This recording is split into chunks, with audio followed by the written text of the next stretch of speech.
बिस्मिल्लाहिर्रहमानिर्रहीम अस्सलामुअलैकुम। तो कैसे हैं आप सब? मैं अल्लाह के फज़ल करम से आप लोगों की दुआओं से अल्हम्दुलिल्लाह बिल्कुल ठीक। और दुआ करती हूँ कि अल्लाह ताला हम सबको बिल्कुल ठीक रखे, खुश रखे, आबाद रखे, आजमाइशों से बचाए, बीमारी से बचाए, आमीन।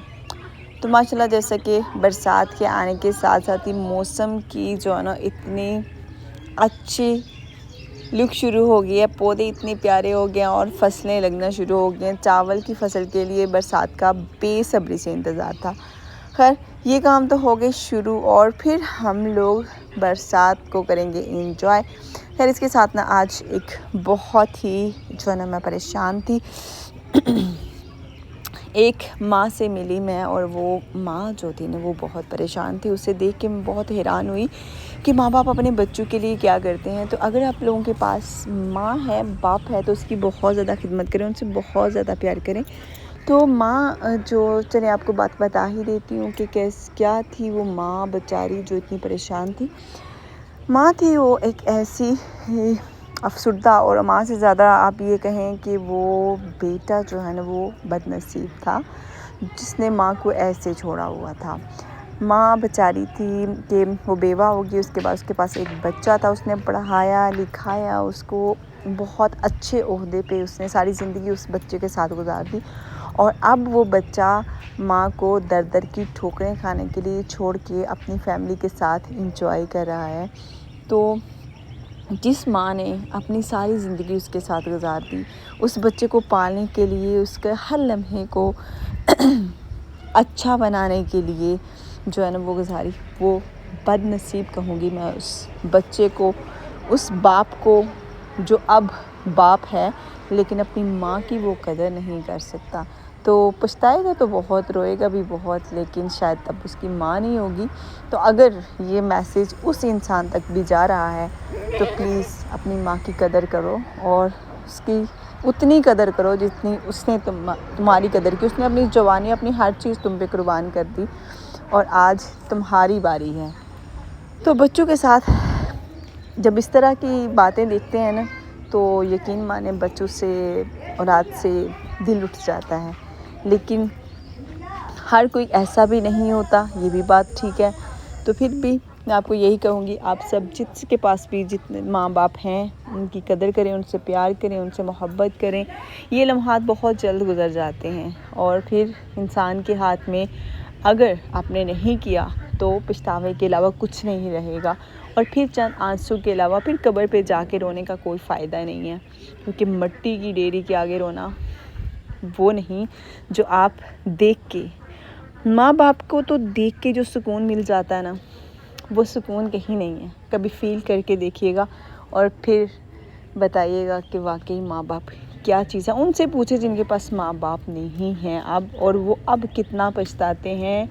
और जो अपने माँ बाप से मोहब्बत करते हैं और उनके पास माँ बाप नहीं है, वो चले जा चुके हैं इस दुनिया से, तो वो कितना उन्हें मिस करते हैं। तो लिहाजा अगर आप लोग अपने माँ बाप का ख्याल नहीं रख रहे, उनसे प्यार नहीं कर रहे, तो ये मत सोचिएगा कि आपकी औलाद आपका ख्याल रखेगी, आपसे मोहब्बत करेगी, आपको वक्त देगी। माँ बाप तो एक ऐसी हस्ती है कि जिनके पास बैठ जाने से ही उन्हें सुकून मिल जाता है, जिनको किसी चीज़ की ज़रूरत नहीं होती सिवाय पास बैठ के मुस्कुरा देने से, उनकी बात सुन लेने से। तो लिहाजा ख्याल रखें अपने माँ बाप का और अल्लाह ताला हम सबको हिदायत दे और हम सबको अपने माँ बाप की खिदमत करने की तौफीक अता फरमाए, आमीन।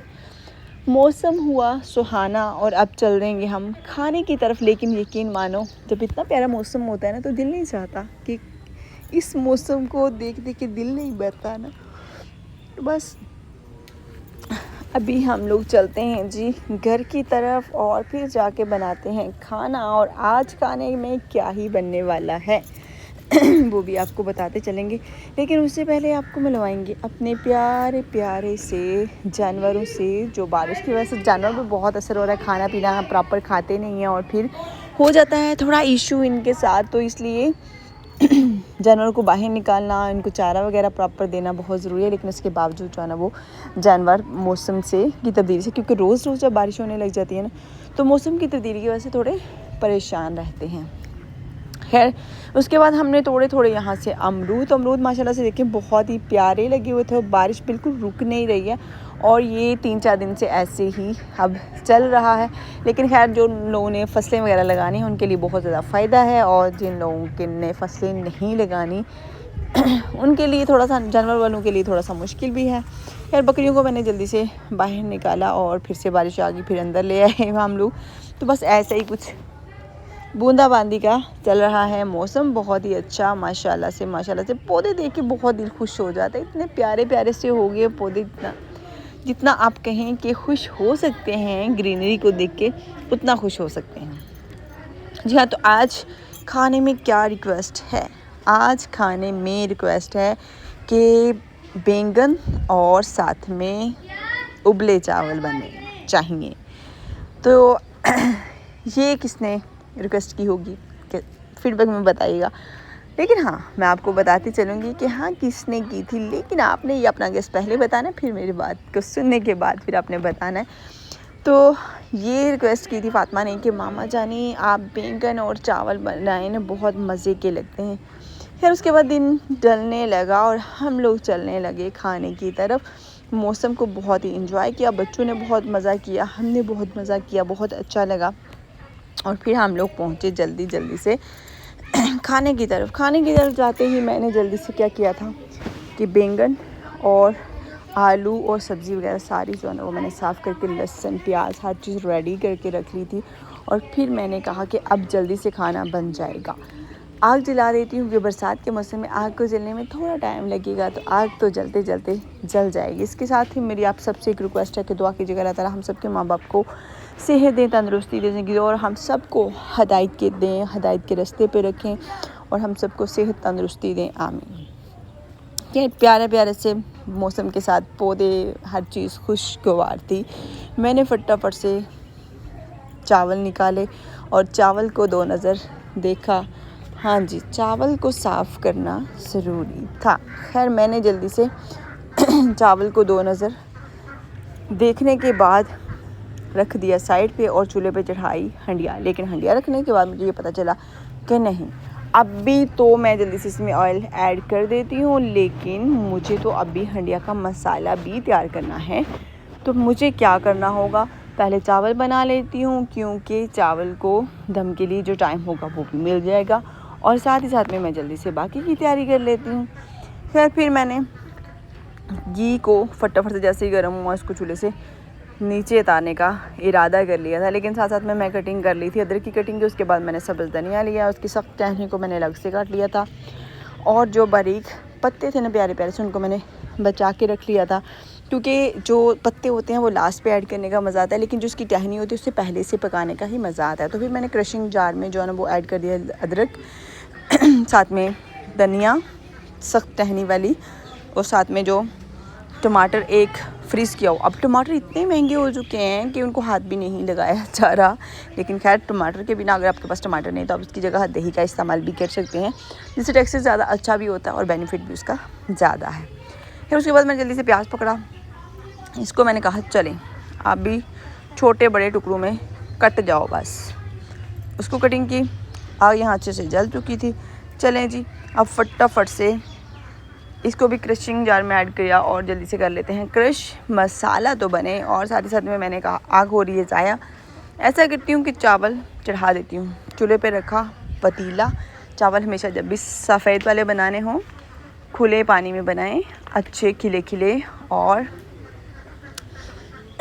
मज़ेदार बनते हैं। खैर उसके बाद मैंने उसमें जल्दी से पानी ऐड किया, कवर करके रख दिया। अब जल्दी से प्यार से मसाला बना लूँगी, तब तक बस चावल ही तैयार होंगे। तो फटाफट से जो बाकी बचा हुआ धनिया था उसको भी क्या बारीक पानी के बॉयल आते ही इसमें डालेंगे चावल को पहले से भिगो लीजिएगा, फिर ज़्यादा अच्छे बनेंगे, खिले खिले बनेंगे। सुपर बासमती के चावल हों और वो भी साफ़ पानी के, तो खुशबू पूरे महल्ले में जाएगी और जायका इतना अच्छा होगा कि आप सब कहेंगे कि चावल की क्या ही बात है। इस तरह का चावल पहले कभी नहीं खाया और नहीं देखा। खैर पंजाब के लोगों के अलावा शायद बहुत कम लोग होंगे जो इस चावल का मज़ा ले सकते हैं, जो इस चावल को एंजॉय कर सकते हैं। खैर अल्हम्दुलिल्लाह चावल की ये जो किस्म है ना, अगर कभी आप पंजाब में आएँ तो आप ज़रूर जो है ना ये वाला चावल खाइएगा, बहुत ही मज़े का होता है। उसके बाद जल्दी से मैंने बैंगन और आलू को बनाया।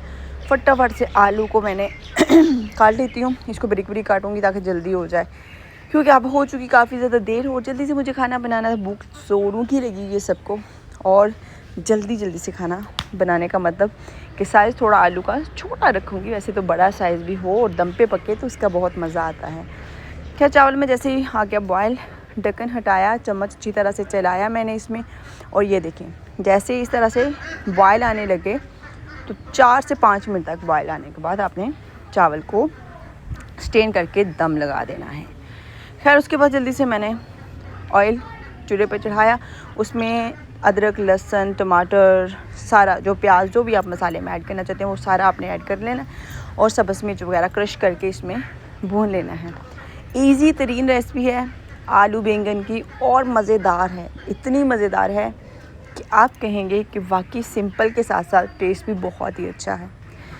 जी हाँ, इसको आपने हल्के आंच पे भूनना है, लेकिन चम्मच चलाते रहना है, आग को तेज़ नहीं करना। आग को तेज़ कर लिया तो ये क्योंकि चॉप किया हुआ है तो फ़ौरन से जलने का खदशा हो, जब जलने लग जाएगा ना तो फिर मज़ा नहीं आएगा। इसके बाद मैं जल्दी से बैंगन को चेक किया, कट लगाए बैंगन में, और फिर चलते हैं जी। अभी फटाफट से बैंगन को चेक करने के बाद इसका छिलका उतारें। बैंगन शुक्र अल्हम्दुलिल्लाह कि ठीक थे।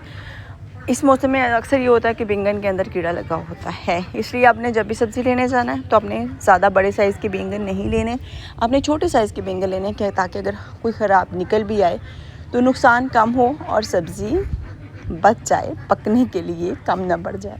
फिर उसके बाद जल्दी से इसको इस तरह के तरीके से बिल्कुल बारीक बारीक स्लाइसेस में काटें, जितना भी बारीक काट सकते हैं उतना बारीक इसको कट कर लीजिएगा। जी हाँ, तो ये थे बैंगन और ये था मसाला जो कि पक रहा था, और ये देखें अभी ये हल्का हल्का जैसे बर्तन के साथ चिपकने लगे तो छंटा पानी का लगाएं और इसको अच्छे से हिलाएं। फिर से लगने लगे तो फिर से, लेकिन इसको भूनना नहीं छोड़ना आपने तब तक जब तक इसमें से ऑयल लग नहीं हो जाता। ये नहीं कहना कि बस अब जलने ना लग जाए, जल ना जाए तो इसमें जल्दी से बाकी चीज़ें डालें और बस नहीं, इसको भूनना है छंटे मार मार के। उसके बाद इसमें पिसे हुए मसाला जाता ऐड करें, धनिया पाउडर, गरम मसाला, हल्दी पाउडर, पिसी हुई लाल मिर्च, थोड़ा सा पानी का छंटा, और फिर से चम्मच चलाएं। अब ये मसाला जितना अच्छे से आपने भून लिया उतना ही ज़्यादा टेस्टफुल होगा आपका सालन। तो बस जी इस टेस्ट को मिस नहीं करना, प्यार से और मज़े से और तहम्मुल से आपने खाने को बनाना है। उसके बाद इसमें बैंगन ऐड करें, बैंगन के साथ इसमें आलू ऐड करें, और बस आप इसको थोड़ा चम्मच चलाते हुए मसाला लगाएं और इसको अच्छे से भून लीजिएगा। अब यहाँ आलू और बैंगन को भूनते भूनते आपने क्या करना है कि थोड़ा आंच को स्लो करके भूनते भूनते इतना भून लेना है कि इसमें से थोड़ा ऑयल अलग होने लगे। फिर उसके बाद इसको में थोड़ा सा पानी ऐड करें और दम लगा छोड़ें। अब दम पे हल्की आंच पे लकड़ी की आग पे जब ये बनेगा आलू बैंगन तो यकीन माने आप सब खानों को भूल जाएंगे और इस सिंपल से खाने को खाना पसंद करेंगे। बनाइएगा ज़रूर। अब जल्दी से चावल निकाल के दिखा देती हूँ आपको, तो देख लें कि चावल कैसे बने हैं। एकदम खिले खिले, हाथ से सर्विंग कीजिएगा जब भी आप चावल बनाएं, और चावलों को हमेशा हाथ से सर्व करें ताकि दाने के साथ दाना ना जुड़े। और यहाँ मज़े मज़े के आलू बैंगन भी तैयार हो चुके हैं। आलू बैंगन के तैयार होने का मकसद और मतलब और कब पता चलेगा, जब इसमें से ऑयल अलग हो जाएगा, आलू और बैंगन एकदम सॉफ्ट हो चुके होंगे। बैंगन है तो यहाँ मसाला बन जाना है ना, और आलू पक गया तो समझे कि आपका खाना तैयार है। सब्ज़ धनिया थोड़ा सा छिड़काव किया, माशाल्लाह से देख सकते हैं कि इतना मज़ेदार लाजवाब खाना शायद आपको घर के अलावा कहीं नहीं मिलने वाला। और अगर आपको विली स्टाइल में देसी खाने पसंद हैं तो ज़रूर ट्राई कीजिएगा और हमारे चैनल को सब्सक्राइब कर लीजिएगा। इसी के साथ मुझे इजाज़त दीजिए। अपना ख्याल रखिए, अपने घर वालों का ख्याल रखिएगा। खुश रहें, आबाद रहें, हंसते रहें, मुस्कुराते रहें। अल्लाह हाफिज़।